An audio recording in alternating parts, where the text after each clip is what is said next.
what are the top 3 best sex positions? Well, the ones you enjoy the most, I'd start with. But if we're looking at getting her off, having for the woman's enjoyment. I think the key to all of this is like, instead of putting the attention on us, I think we need to put the attention on her. Because at the end of the day, what you want is to make her like be like blown away by you want her to enjoy herself, and you know what, you made a good point there.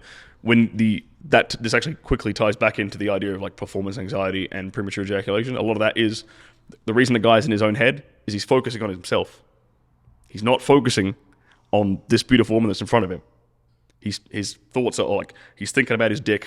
Yeah, it's not getting his dick not getting hard or his dick coming too quickly, rather than being like, here's this beautiful woman in front of me who I've seduced, who is attracted to me, who I've had a great time with. I want to give her a great time, right? So I agree with that.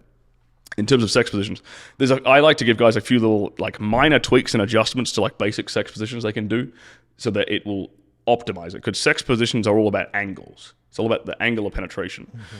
So typically, what you want to do is try to get the head of your penis to hit her G-spot.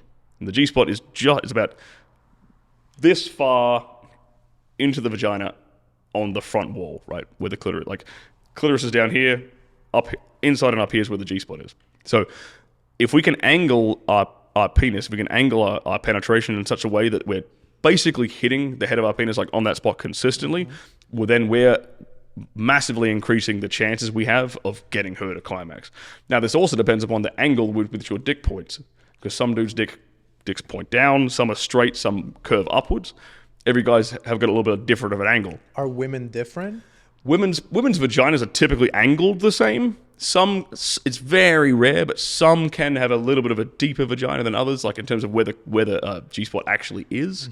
But that's not as common. Is that tied to their height in any way? You know what? Not really. No, it's a bit graphic, but I've seen girls who are like about 5'1" who can take some absolute monsters with zero hesitation. So it's, in my experience, no. They're all the womb, the vagina is the same depth, no matter how big the woman is. Yeah. Sorry, I make you guys laugh. You said I could say whatever I like. It's an honest question. Like, it's an honest question. And I'll give you an honest answer. So, okay, in terms of okay, for example, if you're a guy whose dick is curved downwards, well then doggy style is your best friend. Doggy style. Because like the angle of penetration, you're going to be hitting into her G-spot because it's on that bottom wall when she's bent over in that position. If your dick is curved more upwards, well then cowgirl's your best friend, because she can sit on top and it's going to be pointing, rather than pointing this way, it's going to be pointing this way. It's going to be slamming into her G-spot as she's moving back and forth over your pelvis like that. And that's another thing I'll add into the cowgirl position. When she's on top of you, rather than having her go up and down, it's better to have her going forwards and backwards, sliding like that, right? Because that's going to, two things. One, her clitoris is going to be rubbing up against your kind of pubic area. So there's clitoral stimulation going on there, as well as the pressure of the head of your penis pushing into her G-spot as well. So you get 2 for 1 in that position. That's my favorite position personally. And then we have, with missionary position, a very, very easy way to make that a lot more enjoyable is to slide a pillow under her hips, prop those hips up so that the angle of penetration, rather than her, you're like, very hard to demonstrate this. I'm trying to do this in a correct way that the camera can see what we're doing. Yeah. So if she's laying flat on her back and we're penetrating, we're going kind of down like this. But if we raise those hips up a little bit, when we penetrate, it's more likely to be in line. And we're more likely to get those. Another way of doing it, if you don't have a pillow around, is literally just to lift her hips up.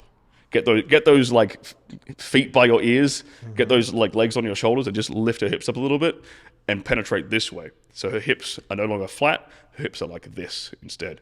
And so you're coming in at an angle like that. It's women would like, and you'll know you're hitting the right spot when she's gasping. That's typically your like green tick, yes, I'm doing the right thing, is when her body language and her reaction changes. So start in the regular position and then make the adjustment and see how she reacts and responds to it.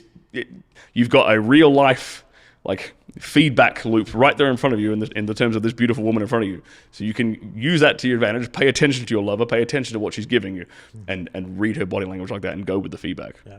Now, how do you go about asking or talking about with your partner of the things that you like, that you don't like, the things that they could improve, because that's kind of like a, also, how do you get feedback to know what you could improve? Because maybe you're doing something and you're having a great time, but she's not enjoying it. So how do you go about having those conversations and like picking up on those cues? I would recommend, if you want to have those kind of conversations, I'd recommend having them after sex. In bed after sex, where you're cuddling together and like it's post orgasm catharsis or whatever. That's a good time. I think that's the best time to talk about the kinds of things that she enjoys and think maybe some kinks and fetishes she has. What's her favorite position? What's this? What's that? Because if you do it beforehand, it kind of takes away the magic. Mm-hmm. It's like a magician telling you how a trick is done and then doing the trick in front of you. Mm-hmm. It's no longer fun anymore. You've spoiled it.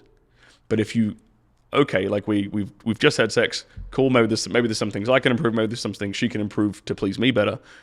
Sitting there like after sex and talking about that, it's a bit more lovey-dovey, a bit more romantic, there's a bit more emotion to it, but it doesn't spoil the magic for next time in the way that it would if you had that conversation beforehand. So go into those first few sex sessions just exploring each other. And that's fine. It's okay to explore each other. It's fun. It's part of the fun is learning your woman's body and learning what she enjoys and responding to her body language. That's another big one, is just being able to read a woman's body language when she's relaxed and enjoying herself, when she's being able to recognize when a woman is in her head, is in like a tense, anxious way, versus being just blissfully in the moment and she's just caught up in this euphoria and she's sort of in like a really primal orgasmic state. Yeah. That's kind of where we want to get them to. Yeah. Now, if they are in their heads, how do you navigate that to get them back to the primal? Great question. Dirty talk is the best way to do that. Because the analogy I like to give for dirty talk is, imagine a woman is driving her car and she's sitting there in the driver's seat, she's steering the wheel. She's taking the car where she wants it to go. Very typically, if she's in her head, she's taking that car down like an insecure path. She's taking that car down like there's pressure on me. I don't want to make him feel like he's a bad lover. I have to orgasm. I have to do this. I have to do that. She's driving the car down all these bad streets. With dirty talk, it's like I'm taking her, putting her in the passenger seat, and I'm steering the car now. And now we're going to go down this path, which is going to get you present in the moment. It's going to get you focusing on what I'm doing with my hands to your clitoris. It's going to get you focusing on what the movements I'm making on your breasts, how I'm playing with your nipples. I'm going to make you pay attention to the way I'm pulling her hair.